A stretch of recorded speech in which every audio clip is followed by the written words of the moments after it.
तो जनाब नमस्कार। वो कहते हैं ना कि जीवन में किसी भी चीज़ को हासिल करने के लिए कंसिस्टेंसी बहुत ज़रूरी होती है।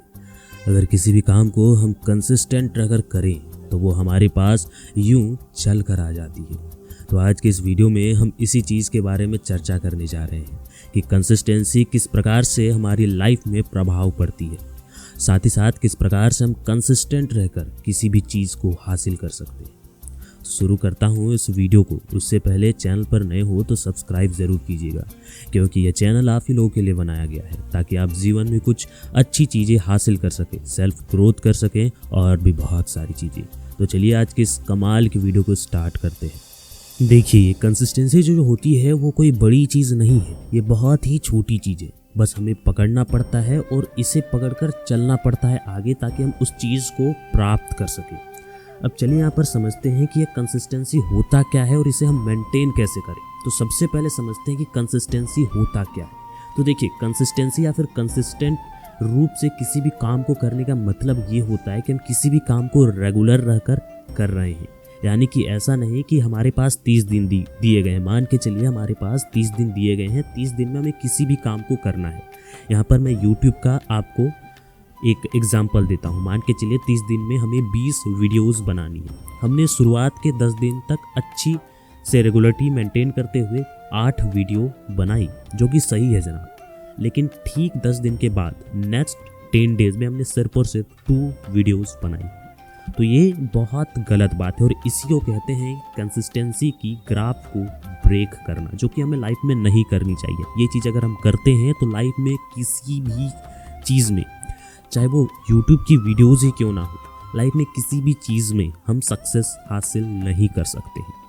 तो होप सो आपको यहाँ तक समझ में आया होगा कि कंसिस्टेंसी होती क्या है और इसे बरकरार रखना हमें क्यों ज़रूरी है। अब समझते हैं कि इसको हम लोग बरकरार रख कैसे सकते हैं, रेगुलरिटी को मेंटेन कैसे कर सकते हैं। तो सबसे पहली चीज़, अपने काम को, अपने वर्क को शेड्यूल कीजिए जनाब।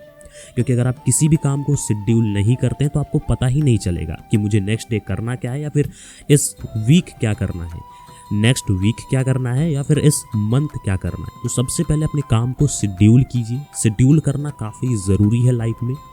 किसी भी काम को शेड्यूल कीजिए। और एक और बात का ध्यान रखिएगा शेड्यूल करते वक्त कि लंबे समय का, लॉन्ग टर्म का शेड्यूल ना करें। या तो आप एक दिन का शेड्यूल कीजिए, या तो आप 7 डेज़ का कीजिए, या तो आप 10 दिन का कीजिए। लेकिन 1 महीने का, 2 महीने का, 1 साल का बिल्कुल मत कीजिए। क्योंकि अगर आप लॉन्ग टर्म का करते हैं तो फिर आप कहीं ना कहीं अपनी रेगुलरिटी, कंसिस्टेंसी की जो ग्राफ है उसको तोड़ते हो। क्योंकि आपके मन में ये बैठा हुआ रहता है कि हाँ जनाब, मेरे पास 30 दिन तो समय है ना अभी। तो इसलिए कभी भी शेड्यूल लंबे समय का मत कीजिए, हमेशा कम समय का कीजिए। दूसरी चीज़ है वो है एडवांस में वर्क करना स्टार्ट कीजिए। अगर आप एडवांस में वर्क नहीं करते हैं तो फिर लाइफ में बहुत उतार और चढ़ाव आती है, जिससे आपको हमेशा ये लगने लगेगा कि कहीं ना कहीं मैं रेगुलरिटी जो मेंटेनेंस हो रही थी उसको अब मैं ब्रेक करूँगा। इसलिए जनाब एडवांस में काम कीजिए। अगर आप 7 दिन का शेड्यूल कर रहे हैं, 7 दिन में मान के चलिए आप किसी भी काम को 5 दिन करने वाले हो, 5 बार करने वाले हो, तो हमेशा मेरा कहने का मतलब ये है कि आप एक दिन में 2 दिन का काम कर लो। इससे क्या होगा कि एडवांस में आप काम करोगे तो आप लाइफ में, अगर आपके साथ कुछ ऐसा घटना हो भी जाता है तो आप उस चीज़ के लिए तैयार रह सकोगे। तो पहला चीज़ है वह शेड्यूल करना और दूसरा चीज़ है एडवांस में काम करना। ये 2 चीज़ें दोनों से इंटरलिंक है और दोनों को आप अगर सही से करते हैं तो रेगुलरिटी मेंटेन होती है, कंसिस्टेंसी मेंटेन होती है। अब चलिए आज के इस वीडियो के पार्ट 2 में आते हैं जनाब, और वो चीज़ है इम्प्रूवमेंट। इम्प्रूवमेंट काफ़ी ज़रूरी हो जाता है यहाँ पर, क्योंकि इम्प्रूवमेंट अगर आप करते हैं तो हो सकता है कि लाइफ में कंसिस्टेंसी का ग्राफ टूट भी जाए, बट फिर भी इम्प्रूवमेंट की वजह से आप उस चीज़ के लिए आगे बढ़ सकते हैं। अब इम्प्रूवमेंट का मतलब ये नहीं कि आप डेली कुछ ना कुछ इम्प्रूवमेंट कीजिए, 5%, 10%, 50%, नहीं जनाब।